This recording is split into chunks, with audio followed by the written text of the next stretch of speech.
BA द्वितीय वर्ष में हमने पहले पढ़ा था मध्यकालीन भारत का इतिहास पुस्तक हम पढ़ रहे हैं। अपनी प्रथम बुक मध्यकालीन भारत के इतिहास को दो भागों में विभक्त किया गया है, सल्तनत काल और मुगल काल।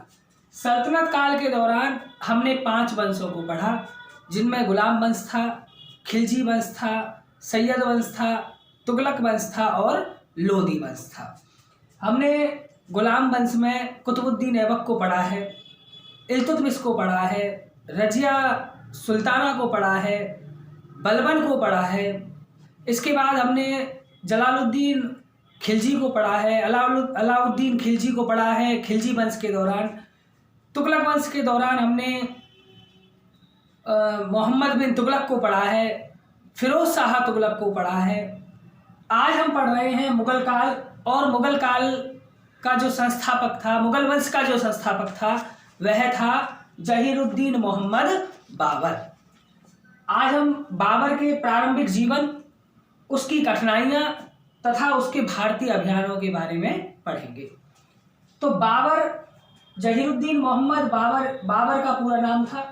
1526 से लेकर के 1530 ईस्वी तक बाबर ने भारत के ऊपर शासन किया। प्रारंभिक जीवन हम इस बाबर का पढ़ते हैं। बाबर का जन्म 14 फरवरी 1483 को मध्य एशिया में स्थित फरगना, एक स्थान का नाम है जो वर्तमान में उज्बेकिस्तान नामक स्थान पर है, फरगना में हुआ था। इसका वास्तविक नाम जहीरुद्दीन मोहम्मद था। तुर्की भाषा में बाबर का अर्थ होता है बाघ, और जहीरुद्दीन मोहम्मद अपने पराक्रम तथा निर्भीकता के कारण बाबर कहलाया। उसके पिता का नाम उमर शेख मिर्जा तथा माता का नाम कुतलुग निगार खानम था, जो वीर चंगेज खां के वंश के यूनुस की पुत्री थी। उमर शेख तैमूर का वंशज था तथा फरगना के एक छोटे से राज्य का स्वामी था, जिसकी राजधानी थी अंदीजान।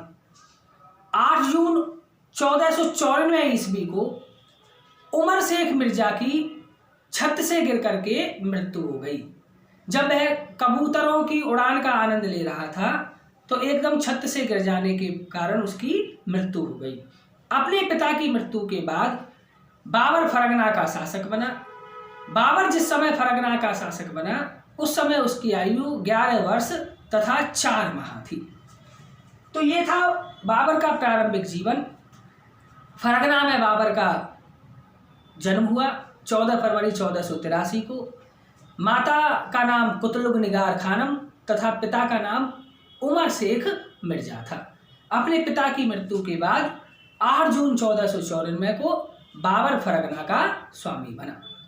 अब प्रारंभिक कठिनाइयां।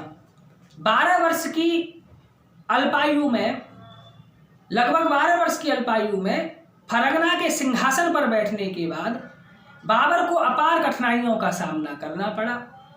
उसके पिता की मृत्यु का समाचार सुनकर बाबर के चाचा, जिसका नाम था अहमद मिर्जा, जो समरकंद का शासक था, और दूसरी ओर उसके मामा महमूद खां ने फरगना पर अधिकार करने का प्रयास किया, किंतु बाबर ने अपनी जनता की दृढ़ता तथा स्वामी भक्ति के कारण फरगना की रक्षा करने में सफलता हासिल की।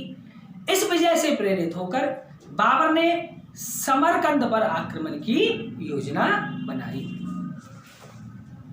कठिनाइयों के निवारण के बाद बाबर ने आक्रमण किया समरकंद पर। 1494 ईस्वी में समरकंद के शासक बाबर के चाचा अहमद मिर्जा की निसंतान मृत्यु हो गई थी। बाबर ने जुलाई 1496 में समरकंद पर आक्रमण किया, किंतु इस अभियान में बाबर को सफलता नहीं मिली। जुलाई 1496 में समरकंद पर आक्रमण किया, उसे सफलता नहीं मिली, लेकिन दूसरी बार बाबर ने पुनः समरकंद पर आक्रमण किया तथा विजय प्राप्त की। बाबर ने बड़ी कठिनाई से 100 दिन राज्य किया कि वह अस्वस्थ हो गया। बाबर की अस्वस्थता तथा फरगना में विद्रोह हो जाने के कारण बाबर के भाई जहांगीर ने स्वयं को फरगना का शासक घोषित कर दिया। स्वस्थ होने के बाद भी बाबर फरगना गया, लेकिन वह फरगना को पुनः प्राप्त नहीं कर सका। अतः वह वापस समरकंद लौटा, किंतु बाबर की अनुपस्थिति में अहमद मिर्जा के पौत्र अली मिर्जा ने समरकंद पर अधिकार कर लिया। इस प्रकार बाबर के हाथ से फरगना और समरकंद दोनों ही निकल गए। इसके बाद आता है फरगना पर विजय। 1498 ईस्वी में बाबर ने फरगना पर पुनः अधिकार कर लिया, किंतु यह विजय भी स्थायी नहीं थी। 1500 ईस्वी में फरगना पुनः उसके हाथ से निकल गया तथा उसे जंगलों में कंदराओं की शरण लेने के लिए विवश होना पड़ा। तो फरगना भी बाबर के हाथ से निकल गया। इसके बाद आता है समरकंद पर विजय। 1501 ईस्वी में बाबर ने पुनः समरकंद पर अधिकार कर लिया, किंतु समरकंद पर उसका आधिपत्य अधिक समय तक कायम नहीं रह सका, क्योंकि उज्बेक सरदार सैबानी खां ने सर-ए-पुल, एक स्थान का नाम है, सर-ए-पुल नामक स्थान पर बाबर को पराजित कर दिया। इस प्रकार समरकंद पर बाबर का आधिपत्य मात्र 8 महीने ही रहा। इसके बाद आता है काबुल पर अधिकार। काबुल के शासक बाबर के चाचा उलूग बेग की मृत्यु हो जाने के कारण वहां अशांति एवं अराजकता व्याप्त हो गई। इसका लाभ उठाते हुए 1504 में बाबर ने काबुल पर आक्रमण कर उस पर अधिकार कर लिया। काबुल में शासन करते हुए बाबर के दिन सुखपूर्वक बीते। 1507 में बाबर ने, यहाँ एक इंपॉर्टेंट बात आती है कि 1507 में बाबर ने बादशाह की उपाधि धारण की। इसके बाद आता है फिर दोबारा समरकंद पर अधिकार। बाबर की अपने पैतृक राज्य समरकंद पर अधिकार की आकांक्षा अभी बाकी थी। 1510 में उसे पता चला कि समरकंद का शासक उज्बेक सरदार सैबानी खां ईरान के शाह के साथ युद्ध करता हुआ मारा गया था।